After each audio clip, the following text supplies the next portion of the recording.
quelle est la solution qu'il faut pour tempérer un peu les ardeurs de tout un chacun par rapport ak li xewoon fii. Parce que c'est regrettable comme ni ñu koy waxee mais du loo xam ne bon c'est un scandale parce que bon depuis que le temps est temps depuis que l'État existe depuis que les entreprises existent depuis que les impôts existent eh bien souvent il y a eu des soubresauts de gauche droite par-ci par-là yi musul yem rek ci des médias tout seul mais dañuy ñaan yàlla rek nu muy saafara assez rapidement et puis dans les meilleurs des cas sans pour autant jeter de l'huile sur le feu donc loolu moo gën a tax ma ñëw toog fi tey.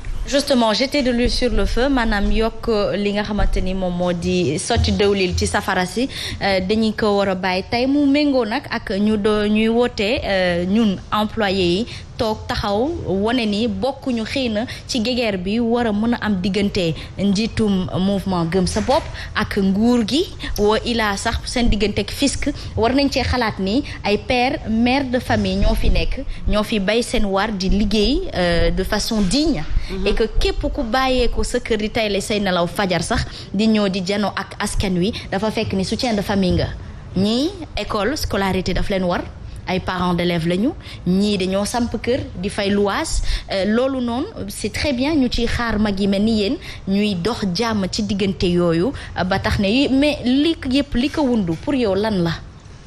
xam nga li ko wundu c'est difficile à dire parce que ndey mbir li mu rek muy Bougane moom rek moo ko xam bon am nañ ci une petite idée mais on ne peut pas développer ci loo xam ne on ne maîtrise pas trop le sujet. Mais li nga wax tout à l'heure dama lay rejoindre rek parce que des médias c'est plus de 400 emplois directs et indirects et je peux dire mais vraiment sans me tromper vraiment l'État ou le fisc n'a aucun intérêt à faire disparaître des médias. Ça je peux vraiment le dire vraiment sur mon compte. L'État n'a aucun intérêt à faire disparaître des médias parce que l'État est là pour créer des emplois mais bien sûr que l'État est là aussi pour que les entreprises aussi respectent un peu leurs engagements.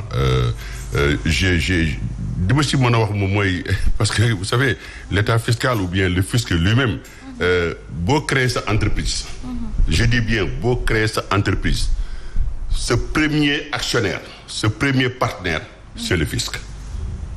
Ce premier actionnaire, ce premier partenaire, c'est le fisc. C'est-à-dire que dërëm fukki dërëm boo am. fisc bi am na si 15. Parce que c'est comme ça. Depuis que le monde est monde, c'est comme ça. J'ai même retrouvé quelques anecdotes. C'est-à-dire que l'impôt, c'est depuis 1789. Boobu temps boobu récolte yi la ñu dem di si jël. seen wàll état bi ci jël seen wàll ci récolte bi di ko jaay pour mën a soxali un peu le village ou le quartier ou la ville et c'est parti comme ça de question ba impôt ñëw toog donc impôt la ngay fay mooy la nga xamee ne l'État le redistribue dans les écoles dans les routes dans les infrastructures le fonctionnement notre sécurité suñu kaaraange la police gendarmerie et tout ça il y a énormément de choses mais yooyu yëpp si impôt bi lay mais président ci wàllu bi lan mooy doon seen taxawaay xam nga buñ fi nekkee di wax ne kii moo amul dëgg kii moo tooñ kii moo nangam ci jamono joo xamante ni si jour yaa ngi dem mois yaa ngi dem te it tension bi mi ngi gën a xëy na di yéeg ci wàllu suñu diggante lan mooy doon sa taxawaay comme yow ak ku mel ne yow ba loolee ñu waxtaane ko ba trouver un consensus wala ñu régler définitivement ce problème. mais d'abord il faut que tension bi wàcc. am na loo xam ne ça se discute pas dans la rue ni devant les caméras mais ça se discute dans un bureau entre des responsables. yéen a ngi ciy dox. non ñu ngi ciy dox mais aussi Bougane aussi war na ci dox. très bien mu ngi may dégg. mais dafa war a jël tànk mu jóg mu dem seeti le ministre des finances mu dem seeti le directeur des impôts mu dem seeti les responsables des impôts mu toog ñu wax parce que y a chaque chose y a une solution. très bien te may leen ma jox benn exemple rek. benn exemple. man mii di toog di mais il y a 20 ans j'avais des impôts à payer c'était lourd mais je suis allé voir la responsable qui était l'ancienne directrice des impôts madame Niang que je salue au passage mais madame Niang dafa ma ne ma mais Tandian xoolal li ñu mën a def ñun danañ ko def yow la nga war a def nga def ko et ainsi de suite parce que ñun on a aucun intérêt à te faire disparaître. Très bien. Parce que en fait asma ma yokk si les impôts en fait li ko gën a intéressé moom mooy kii ginaar bu koy indil dem tous les jours mais plutôt ginaar gi jàpp ko si bam rendi ko def ko supp benn bés lekk mu jeex déedéet ça les intéresse pas donc ce qui fait que les impôts moi personnellement c'est mon avis mais n'ont aucun intérêt aujourd'hui à faire du ça parce que d'autant plus que yéen des médias fii ba leen ko jëlee parce que ñu bari dañ ko jaaree ci côté politique mais je pense que s'il y a une erreur quelque part là-bas parce que des médias ce n'est pas tout le monde qui est membre des médias. Politique il y a beaucoup d'apolitique ici merci beaucoup mais en attendant Baye Assane dañ koy ziar bu ko defee moom tamit mu mën a dugg ci waxtaan gi Baye noo def. bismillahi rahmaani rahim. namoon naa la. maa la raw. ça va ba baax. alhamdulilah. asalaamaaleykum wa rahmatulah taala wa barakaatuhu. maa ngay kontaan lool. loogu sax loogu. gis ma baay bii. nga xam ne moom yàgg na. bokk na si ñi ñu dalal ci média. won ñu yoon bi. Tandia. dëgg la. càmm mag mii. nga xam ni moo di moom itam sunu kilifa ba mag ba baax. di wóllëre di nga xam ni liggéey nañu. athlétisme moom ku ne xam ne ci as tuut. di nuyu Soxna Fall ak ñi setaan di wax yàlla na yàlla saxal jàmm Sénégal. allahuma amin ya rabbi léegi nag wàllum politique bi nit ñi di laajte mooy que mës nañ dégg ni président Bougane Gueye Dany seeti na président Macky Sall am déet ñu bëri xaw ci réticent est-ce que tey ji bu demee seeti ministre des finances nit ñi aussi loolu du jaxasewaat seen xel est-ce que médiateurs yi gënul ñoom ñu dem moom mu yebal leen ñoom ñu dem ginnaaw moom toogatul ci boppu li nga xamante ni moom moo di des médias mu yebal ay nit ñu dem bu ko defee ñu dox tànku jàmm jooju seen suñu digganteeg fisc. mais lu tax warul dem lu tax mu war a yebal lu tax mu war a yebal dafa war a dem parce que c'est lui qui est concerné ñun y a un problème y a une explosion am na lu fi xew loo xam ne bon dañ koy ñaawlu rafetul mais en fait mënoon nañ ko éviter. bu fekkee xam nga man li may bañ mooy je l'ai dit parce que j'ai l'habitude de dire ce que moi je pense. mooy. sans ma jaar ci ay ginnaaw sax ñëw taxaw fi si micro yi fii bon di solidarité ak Bougane machin di xamba di taal di kii non on ne rend pas service à Bougane. amul njariñ. non moi je dis on ne lui rend pas du tout de service. Très bien.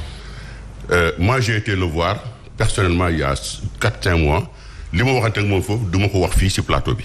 et je vais bu fi jógee aussi je vais retourner le voir parce que je pense que am na loo xam ne moom la war na sol dàllam mu dem seeti les responsables parce que moi je dis chaque chose loo fi gis il n'est pas le seul il y a 2000 employés entreprises yi nga xamee ne ñoom ñëpp ont les mêmes problèmes que Bougane mais ils trouvent des solutions à leurs problèmes parce que boo demee gars yi ñi ngay waxtaan la foofu ñi ngay dem di wax ak ñoom ils sont réceptifs dañu lay déglu mais ñooñu itam nañu ko ubbil buntu yi.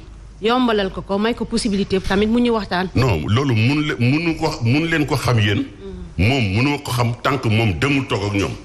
très bien mais le fait que nga dem toog comme ça c'est vrai il a un formidable médium. mais booy ma taw par exemple bon tu exposes tout parce que am na yoo xam ne man j'ai vu ñu koy exposer à la télévision c'est pas le lieu. parce que loolu je ne crois pas que ça peut apporter des solutions moi je vous dis la solution moom mooy Bougane sol dàllam mu dem toog avec les responsables mu wax ak ñoom et puis je suis sûr et certain qu'ils trouveront des solutions. justement xëy na dafay bañ Baye Assane li nga xamante ni moom moo di comme dañoo sekk itam langum politique ak lëwatoo dañuy xëy na day bañ moom bu demee par sa propre personne ñu xaw ko tënk ci dara. waaw loolu mën na nekk avis boo xam mën nañ ci bàyyi xel vu combat politique bi muy mëne mais au-delà sur le principe je suis d'accord ak monsieur Tandia suñu baay bi ka amee entreprise defe naa xam nga ni nga def ba teg ko mën na la permettre nga am accès fu ne je pense que aujourd'hui si le président de la République convoque l'équipe de Subatel dem leen ngeen def émission palais ñëppay kontaan parce que honneur la parce que c'est le chef de l'État si le ministre nous appelle idem rawatina nag bu fekkee ni seq nga ak ñoom liggéey boo xam ni yoon la nga toog nga expliquer je pense que sur le plan loolu amul benn Sénégalais gëwma tey xalaat bu ñu mënti am tamit damay liggéey am naa entreprise bi boole na ma ak ñoo xam ni peut-être am nañ ci wàll ma toog ak ñoom du événement loolu je pense que da ngay toog ak ñoom sax wan ñëpp ne toog naa ak ñoom waxtaan naa ak ñoom réglé nañu problème bi ou pas donc du problème gisuma ci problème. mais Asma ma yokk ci leen non c'est-à-dire que c'est pas que Bougane fait de la politique que warul dem toog avec des responsables fiscaux. Ça n'a rien à voir. C'est deux choses différentes. Très bien. Tu peux faire de la politique, mais l'entreprise am na nu muy obéir fin du mois bu jotee fi da ngay fay ay salaire et ainsi de suite da ngay fay say impôt da ngay fay sa électricité da ngay fay say ndox et ainsi de suite. C'est pas la politique qui te dispense de tout ça. Ouais. Mais je dis encore une fois ici, d'ailleurs j'ai même vu vraiment une personnalité mythique de cette maison-là, Ahmed Aïdara, mais il va en campagne sous une autre bannière qui n'est pas Gëm Sa Bopp. Ouais, mais donc ce qui veut dire que moi je connais des gens ici qui sont très proches de l'APR que je connais, que j'ai du ma tudd seen tur, mais en fait fii conglomérat boo xam ne fii ñëpp fii daje t'as tous les t'as tous des am na lépp fi nekk daal. Mais je pense que loolu je ne crois pas que nguur gi di xalaat lu mel noonu pour essayer de faagagal des médias. Non, il y a une situation, on le déplore. Nu mu ñëwee ni ñu ko véhiculer au départ moo baaxul. C'est-à-dire que dañ koy médiatiser te jaru ko woon. Il y a un problème, mais le responsable de la maison day dem toog ak kilifa te bu mu si am rusukaay parce que en fait il doit sauver son entreprise. Il doit mettre son entreprise sur les rails et il doit redonner de l'espoir. Maintenant, buy politique na politique. Mais bon, c'est son droit le plus absolu parce que c'est un Sénégalais. Mais en fait, il faut pas que mu jaxase entre la politique et l'entreprise. li ñuy ragal ci waaye politique yi xëy na moom la suñu kilifa yi di ñu junj nii ñun itam buñ ci nekk moo di que nañ def différence. moom président Bougane Gueye Dany def différence diggante mbaxane président des médias ak mbaxane président mouvement Gëm Sa Bopp. tey jamono ji des médias soxla xëy na moom mu tekki mbuboom teg ko nële daal di dem dox jàmm. xëy na autre solution ngir ñu bañ a tëj entreprise.